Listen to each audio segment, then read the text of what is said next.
AOC.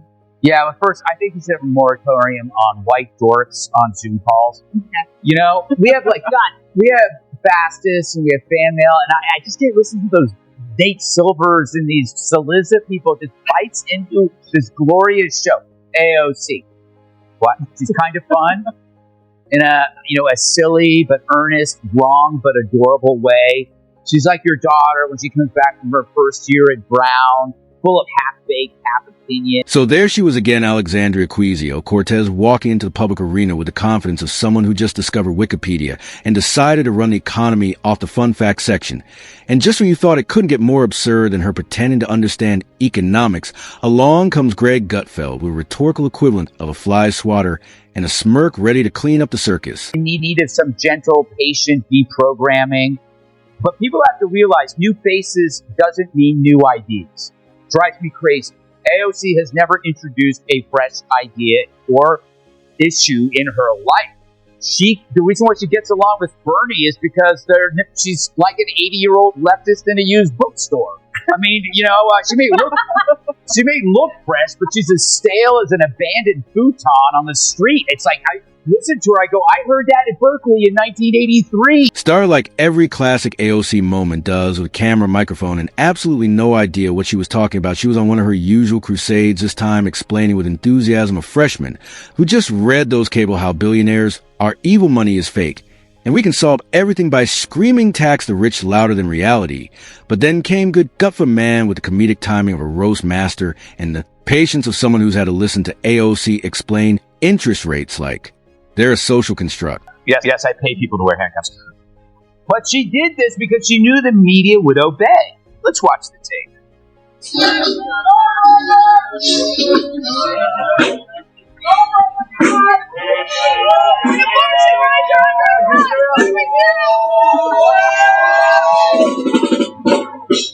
She'd be a great mime. Like a Latina version of Marcel Marceau. In fact, here she is later in her jail cell.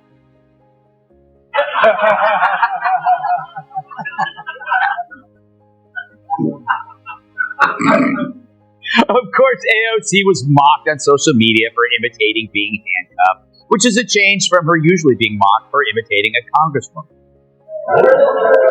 Imagine AOC armed with her signature look of bewildered outrage, passionately arguing that jobs are a capitalist myth and that the economy should function like a group project. Everyone gets an 8, even if nobody does the work. Cue Gutfeld sipping metaphorical tea, watching this ideological piñata swing wildly at invisible enemies.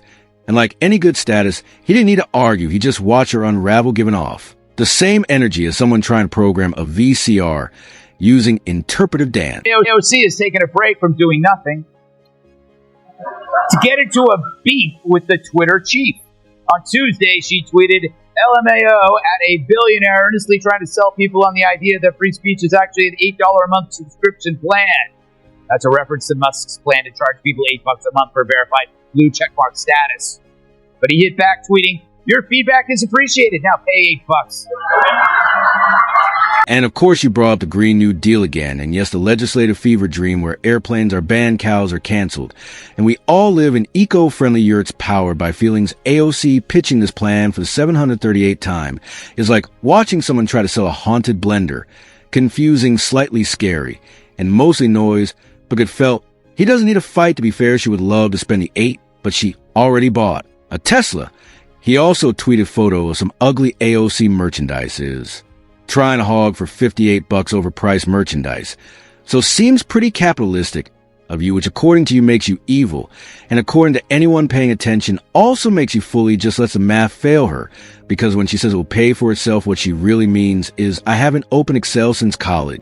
She'd love to spend the $8, but she already bought a Tesla. He also tweeted a photo of some ugly AOC merch she's trying to hawk for $58. Overpriced merch, AOC. Seems pretty capitalistic of you, which according to you makes you evil. And according to anyone paying attention, also makes you. Keep in mind the performance she gave when defending her economic ideas. Nothing screams serious legislator more than frankly gesturing while explaining how unlimited government spending is really just monopoly money with better fonts, while inflation is acting like it's on a Red Bull bender and grocery prices are cosplaying as luxury items. But sure, let's double down on the economic wizardry of someone who thinks. Scarcity is a capitalist myth. At one point, she floated the idea that jobs should be guaranteed by the government, because what could possibly go wrong with bureaucratic hiring process slower than a tortoise and molasses pick to the DMV? But now it's your employer, and your lunch break is decided by a committee that only meets on alternating Wednesday's gut fill.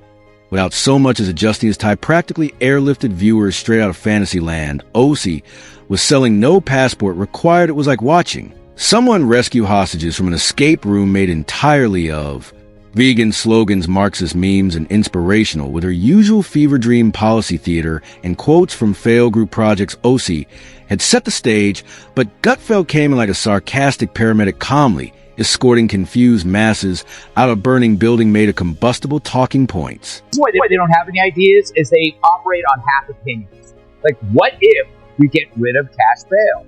Oh, let's do it. What happens? You have repeat criminals wreaking havoc. What if we have sanctuary cities? Hey, let's do it. What happens? You have rapists and killers, finding sanctuary, safe haven. What if we give trans rights that we don't have? Well, you just ruin women's sports.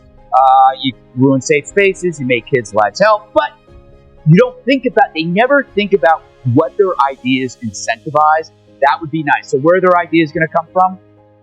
Her economic proposals sounded like they were hammered out at a computer-fueled seance, where a TikTok influencer channel Karl Marx's spirit, sure, let's print more money so that everyone gets free stuff.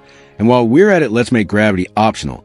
And watch what happens to air travel. Gutfeld didn't even need a clever response. All he did was hold up a mirror and let the absurdity out. AOC's logic collapsed under its own weight, and her supporters suddenly became quieter than Whole Foods during a power outage. It was only stunned silence and the distant hum of a broken espresso machine. The grand climate panic segment made its usual appearance, her signature dance of doom like Al Gore's PowerPoint, but with more eyeliner and fewer faxy earth. According to AOC, is on life support, being nursed back to health by hashtags and reusable straws. 10 years left, she cried again in what started to sound less like science and more like a recurring dream she refuses to wake up from. At this point, even the guy who built the doomsday clock is probably begging her to hit snooze. Explains it.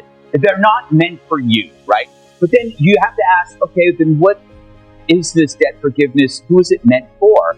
And when you look at the data, it's upper, white, middle-class, liberal women. This ain't welfare, right? These are well-to-do people. It's a bribe for Democrats on the backs of plumbers, truckers, and everyone else who actually does a real job, unlike me. AOC is the symbol of the entitled sponge. She complains about student loans, but she owns a Tesla. And worse, she owns a French Bulldog. Thanks to Cat Samp, I know everything about French Bulldogs. And one thing I know, they are so expensive.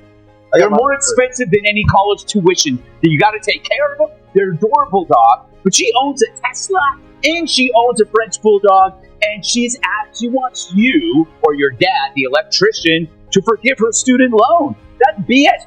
Turn in the Tesla, sell the dog. I'll buy it half price.